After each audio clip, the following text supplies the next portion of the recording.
Hey, what's up? This is my room. You're probably listening right now, but I'm just doing a quick video, guys. Everything's good. Give a little shot of the digs here. These are the things that are going to be, that I'm going to be wearing.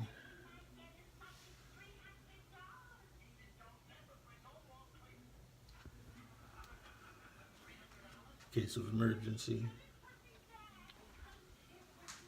It's the restroom. Not a bad little situation there. So,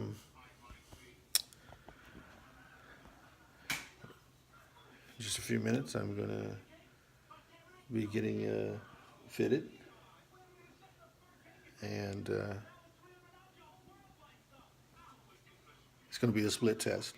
The first part will be, as he explained, sleeping without the mask, the CPAP, and then halfway into the night, I'll be fitted with a CPAP, and so they would have a comparison study to present, that data to the powers that be. I'm not certain as to which, doctor that would be necessarily right now, be it the primary or be it the occupational or be it both. Excuse me, but I'm just going to go through the process and, however it comes out, comes out. It's not a pass or fail thing. It's just something you just have to do in order to determine where you are on a medical side of things, health-wise, I should say. The only, not necessarily concern, but I guess that's the best word that I can use that I have, is the aftermath after going through this, how long it takes for the diagnosis to be rendered and what that diagnosis will entail. Will I have to now wear this mask, for a certain period of time before I can get back to school and get things rolling? That's where I'm at there. I know it takes a little while for the data to be, you know, assessed and evaluated, but during that time, am I, at the end of that and the diagnosis, am I to, wait another 2 or 3 weeks or whatever before I can move forward? That's the thing that has me right now. And after this process, I'll know, and then I'll let you know. This is Brother Hammonds, working hard, staying humble, and I can tell you this process is really making a person humble. So I'll catch you in the next video, probably in the morning or something like that. With that said, take care, peace, be blessed, and just as important, be a blessing to somebody, some way, somehow, somewhere. Peace.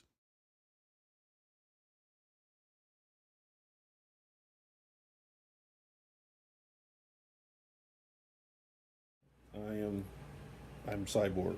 No, I'm not. This is still Brother Hammonds, just getting ready to go take care of this sleep test with my brother Joe, aka Joseph.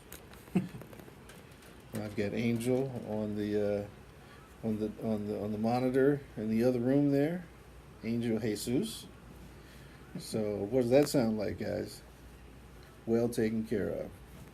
That's in the words of the famous philosopher Drake, it's God's plan. It's Brother Hammonds and I'm out.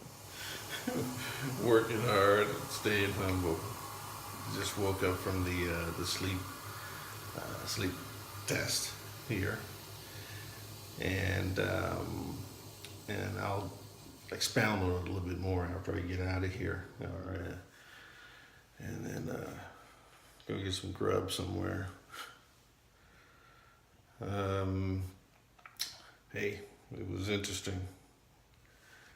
Let's see, I gotta wash this crap off the top of my head.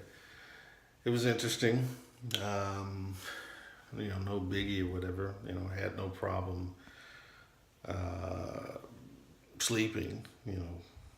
Never had a problem sleeping or anything like that. Be it going to sleep or falling asleep. When I don't want to or whatever. It's just one of the BMI. Please get that thing down before you even start. Then you don't even have to go through this thing. That doesn't mean that you won't or you don't have some type of sleep condition or whatever. And not that I do.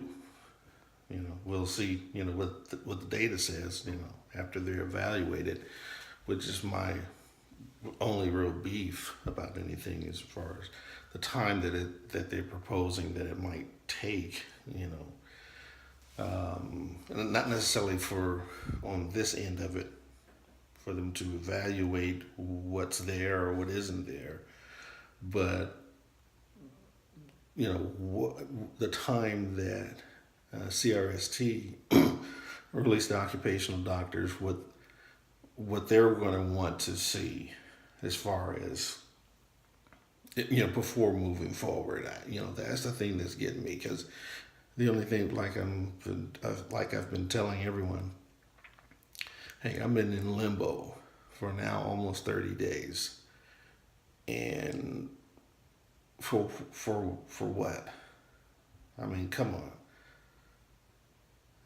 It's a very important thing to be driving, to be a professional driver or whatever. But I'm not blasting off from Cape Canaveral or Cape Kennedy or whatever in Florida, on the space shuttle or something like that, going to the moon. I'm driving. Something that I've done all my life, and for the company that I retired from, I drove their company car, for nearly 25 years, so come on. Let's get this thing going. That's the only thing that's really kind of frustrating, if you will. I'm prayed up and all that, but that is and I hate to say but and prayer in the same sentence.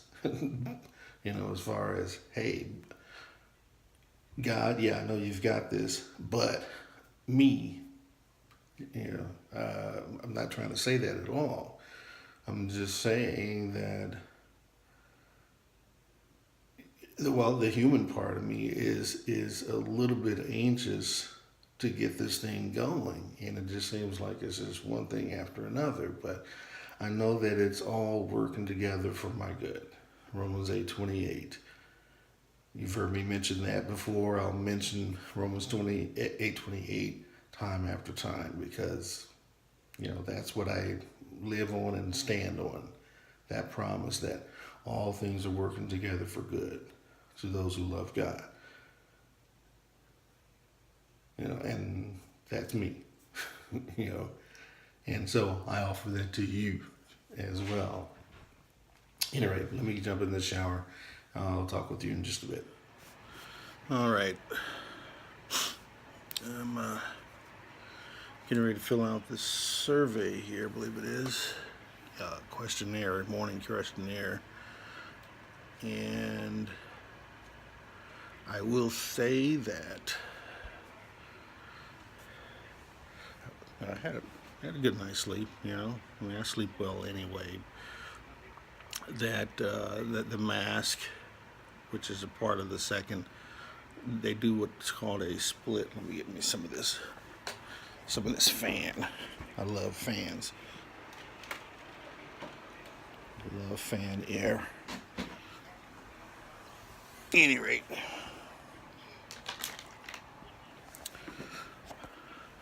You do what's called a split test. First part is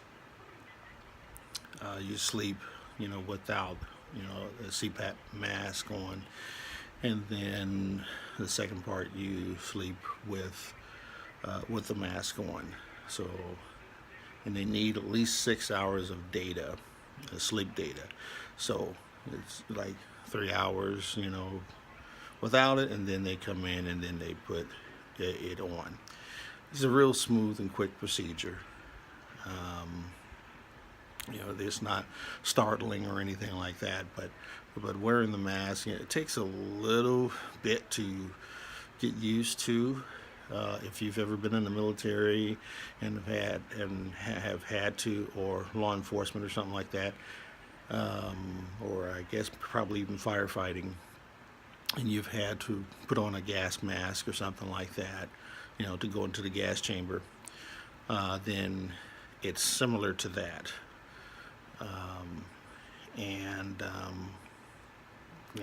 It's just weird. It's just weird to be going to sleep like that. It's crazy, but I guess you get used to it. You adjust. For me, as long as I can breathe, I'm good. So I slept on my back most of the time, if not all the time, which is not necessarily what I would usually do at home, because I tend to like to sleep on my side and and directly facing the fan, unless I'm facing the wife. What do they call that? Spoon style. Which I love that. Anywho, let me go ahead and get this questionnaire done and get on to the next part of my day. Yours truly, Brother Hammonds here, working hard, and that's whether or not I'm on or off the road or in and out of a truck or a four-wheel vehicle or something like that. I'm working hard anyway, trying to, do my thing and help someone along the way, of course, in some way. So I'm working hard and staying humble. This keeps me humble. Because I thought I was flying and rolling, but evidently, I've got to take it step by step. So more to follow on these steps that I'm taking, and some things you can do, to help yourself get through this whole process, smoothly. I'm now on the outside of the sleep center. Let's see if you can get that name right there. The American Sleep Center out here in Rancho Cucamonga. I said I would wait until after I got finished with everything to determine, or to name drop and whatnot. They're still not paying me for it yet. But I can go ahead and pretty much make the endorsement. I still have to see how long it's going to take, for them to get my results and everything in hand, so that I can continue my training. But give you a look at the view of the mountains and stuff that's surrounding this area here. If you've never been to Southern California, it is a beautiful place. The weather is just great, and I know people talk about Florida, but I don't know about you, but I can't breathe in Florida. It's like being in Cancun somewhere. Beautiful place, but for goodness sakes, the humidity is ridiculous. And that's coming from a person that grew up in Dayton, Ohio. I didn't even know that we had humidity there, until I guess I came out here and then went back.